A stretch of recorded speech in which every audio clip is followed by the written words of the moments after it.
سلامونه بیام خراقلاس تیر ځل مو د سایکوټیک ډیسارډر یا رواني اختلالاتو اړوند خبرې کړې وې.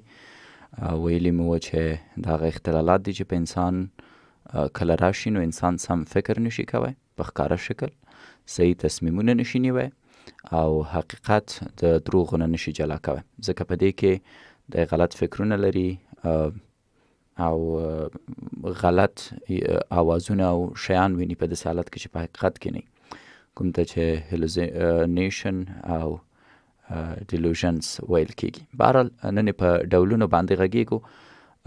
لومړی ډول ته یې شیزوفرنیا وایي او دا ډېره زیاته مشهوره ناروغي ده.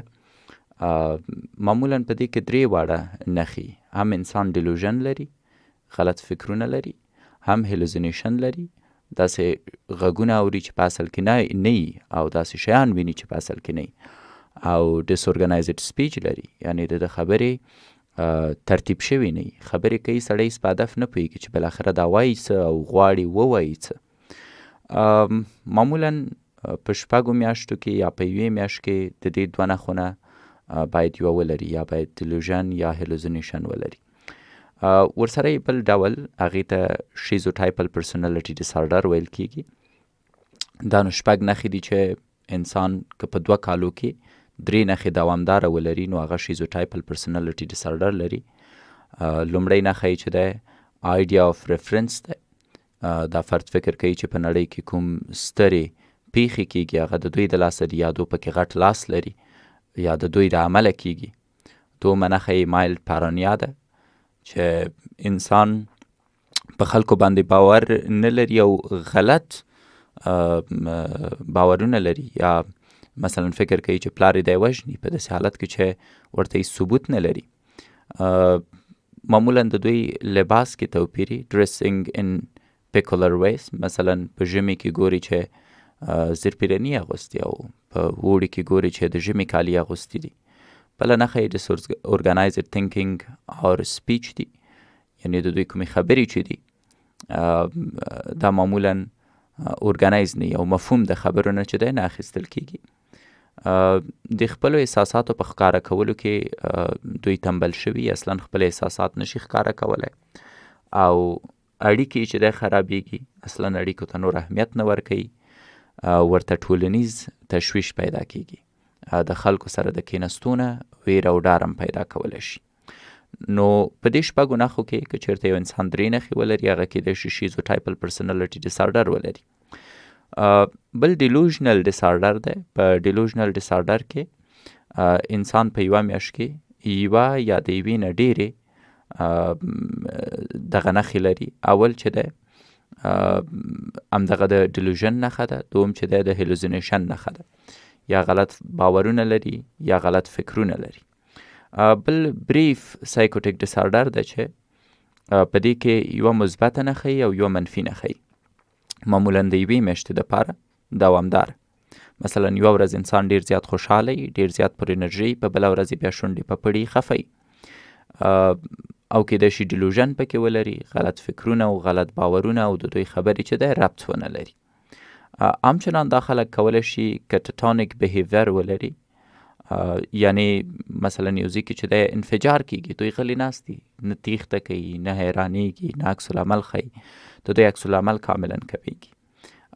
بله ناروغي چې لرو هغه شیزو افیکټیو ډیسارډر ده، چې په دې اختلال کې معمولا انسان ته پراخه د خفګان دورې پیدا کېږي او پکې غلط باور لري او پکې غلط فکرونه لري، د اقل د 2 اونیو دپاره. یوه اونۍ دپاره دا مکمل خفه وي، بیا یوه اونۍ وروسته غلط باورونه او غلط فکرونه پیدا کوي.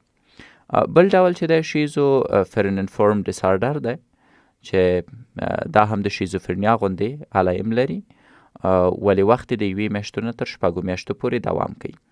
سبسټن او میډیکیشن انډیوس سایکوټیک ډیسارډر لرو، چې د ځینو درملو او یا هم د ځینو موادو د استعمال له امله کېدای شي یو انسان ته رواني اختلال دې نه پیدا شي. د هغې شکل اختلال چې د دوا او یا هم د احتیاط له امله پیدا کېږي، په دې کې معمولا بنزودیازپین او میتافامتامینز ناروغ ته ورکول کېږي. psychotic disorder induced by another medical condition، نو بیا هغه رواني اختلالات دي چې د نورو طبي ستونزو له امله پیدا کیږي، چې هغه باید د هغه فرد چې په دې ناروغۍ اخته دی طبي تاریخچې ته په کتو پرېکړه وشي. او داسې رواني اختلالات هم شته دی چې هغه لا مشخص نه دي، چې ورته سپیسیفیک او انسپیسیفیک شیزوفرنیا سپیکټروم ډیسارډر ویل کیږي. د تداوی په برخه کې معمولا د ټیپیکل انټي ډیپریسن نه باید ډاکټران کار واخلي. د هغې د جملې نه فینوتیازین دي، بنزوسکسالز دي، ایټیپیکل انټي سایکوټکس لکه کولازیپین چې معمولا په مثبتو نښو کې کاریږي، ریسپیریډن چې ښه جذبیت لري او د شربت په شکل ډاکټران ورکوی شي، اولانزفین دي او میسلوپراید دي چې معمولا په منفي نښو کې ورکول کیږي. په ټوله کې انټي ډیپریسنټ او موډ سټیبلایزر کولی شي چې سایکیاټریستان خپلو ناروغانو ته هغوی چې شیزوفرنیا لري ورکي. ټولنیز بدلون هم ډیر زیات مهم دی. په هغې کې هوم کیرز دی، د داسې ناروغانو نه باید په کور کې ساتنه وشي، کورنۍ دو باید تشویق کړي حقیقت منلو ته او ورسره ښه چلند وکړي، ورباندې ونه خاندي. بله برخه وکیشنل پروګرامز دی چې د دوی دپاره تفریحي پروګرام جوړ شي، مثلا د یو وخت دپاره ولیږل شي کلي ته تر څو چکر ووهي، تفریح وکړي، تر څو په هغې واسطه وشي کولی د خپل شیزوفرنیا یا د خپل رواني یا سایکوټیک اختلالاتو نه وژغورل شي.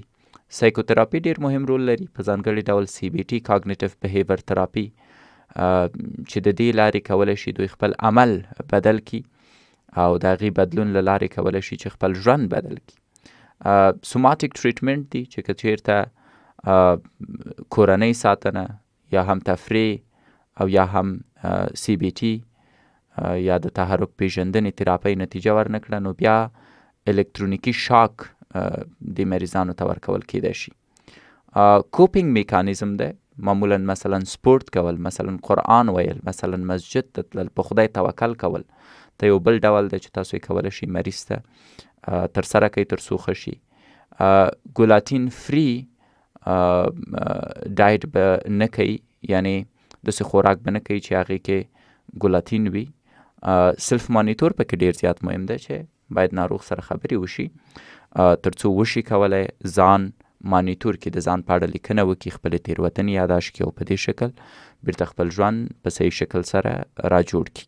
نو په ټوله کې سایکوټیک ډیسارډر یا رواني اختلالاتو کې درې نښې ډېرې واضح: انسان ښکاره فکر نشي کوی، انسان صحیح تصمیم نشي نیوی، او انسان حقیقت د دروغو نه نشي جلا کوی. دا د څلورو اساسي عواملو له امله رامنځته کیږي: خپل رواني اختلالاتو له امله، د تروما او سټرس له امله، د ځینو درملو د کارولو له امله، د عفونت او یا د ایمني سیستم د کمزورۍ له امله. پکې درې اساسي نښې دي. اول د حالت نښې دي چې په دې کې کیدای شي یو انسان ته د 2 اونۍ دپاره خفګان پیدا شي، خو په 3 اونۍ بیا خوشحاله. نښې چې دی ډېرې زیاتې دي. د هغې نښو نه لومړی مثبتې نښې دي. په مثبتو نښو کې فرد ډیلوژن لري، یعنی غلط باورونه لري. مثلا فکر کوي یو څوک ضرر ورته رسوي، فکر کوي چې هره خبره کیږي د ده په اړه کیږي، فکر کوي چې دی ډېر مشهوره دی په داسې حالت کې چې نه وي، یا فکر کوي یوه ځانګړې ځواک لري په داسې حالت کې چې نه لري، یا فکر کوي یو څوک ورسره مینه لري په داسې حالت کې چې هغه نفر ورسره مینه نه لري، یا فکر کوي چې یو ډېرې غټې خطرناکې پیښې به وشي او دا ترېنه خبر دی، په ده الهام شوی، او یا یې ډېر زیات فکر په خپل صحت چې یاره زه مرم ماته مشکل پیښیږي. بل هلوزینیشن دی، په دې کې داسې غږونه اوري چې نورې نه اوري، یعنی غیر واقعي غږونه او غیر واقعي شیان دوی ویني. خبرې معمولا سره ربط نه لري او د شیانو په مقابل کې غټ عکس العمل نشي ښودی یا طبیعي عکس العمل نشي ښودی. منفي نښو کې معمولا د دوی فعالیت کمیږي، د دوی ټولنیز ژوند کې کمښت راځي، د شیانو نه خوند په سختۍ اخلي او خبرې یې کمیږي. په تحرکي نښو کې معمولا دوی د یو چا د هدف په پیژندلو یا پوهیدلو کې ستونزه لري او حافظه یې کمزوري. ډولونو په اړه یې موږ وغږېدو چې پکې شیزوفرنیا ده، په دې کې هم ډیلوژن هم هیلوزینیشن هم د دوی خبرې بې ربطه. شیزوټایپل پرسنالټي ډیسارډر دی چې په دې کې 6 نښې انسان فکر کوي چې په نړۍ کې کوم غټ کارونه چې کیږي دا د دوی سره ربط لري. په خلکو شک کوي پرته د دې چې دلیل ورته ولري. لباس بې وخته او بې سلیقې اغوندي. فکر کول او خبرې یې بې ربطه وي. خپل احساسات صحیح نشي بیانولی. اړیکې یې کمیږي او ټولنیز تشویش پیدا کوی شي. ډیلوژن ډیسارډر کې مونږ وویل چې معمولا ډیلوژن موجودي یا غلط فکرونه موجودي. بریف سایکټیک ډیسارډر کې هم مثبت نښې هم منفي نښې موجودي. د هغې له ډلې ډیلوژن او هیلوزینیشن او ډس ارګنایزډ سپیچ او کاتاتونیک بیهیویري. شیزو افیکټیو ډیسارډر کې معمولا مونږ ویلې چې میجر ډپریسیو اپیزود ډیلوژن یا هیلوزینیشن. شیزو فرینیفرم ډیسارډر کې چې دی د شیزوفرنیا په شکل ټولې نښې موجودي. توپیر یې دا دی چې دا د 1 میاشتې نه تر 6 میاشتو دوام کوی شي. سبسټن او میډیکیشن انډیوس سایکوټیک ډیسارډر هم پیدا کیدای شي. هغه خلک چې معتاد یا داسې درمل کاروي چې هغه ورته رواني اختلالات پیدا کوی شي. او د دې سره مو ویلې چې د درملنې خلار دا ده چې کورنی محافظت وشي، دوی چکر ته بوتلل شي، سایکوتراپي ورته وشي لکه CBT. سوماتیک ټریټمنټ هم یو حل لاره ده، یا برقي شاک. کاپینګ میکانیزم یو ښه لار ده، سپورت کول، د قرآن ویل، نو ګلوټن فری ډایټ باید دوی ولري او ځان مانیټور کړي. د هغې تر څنګ مو د درملو په اړه هم خبرې وکړې چې معمولا د انټي ډپریسنټ او موډ سټیبلایزر درملو نه په دې ناروغانو کې ګټه اخیستل کیږي. مننه صاحب.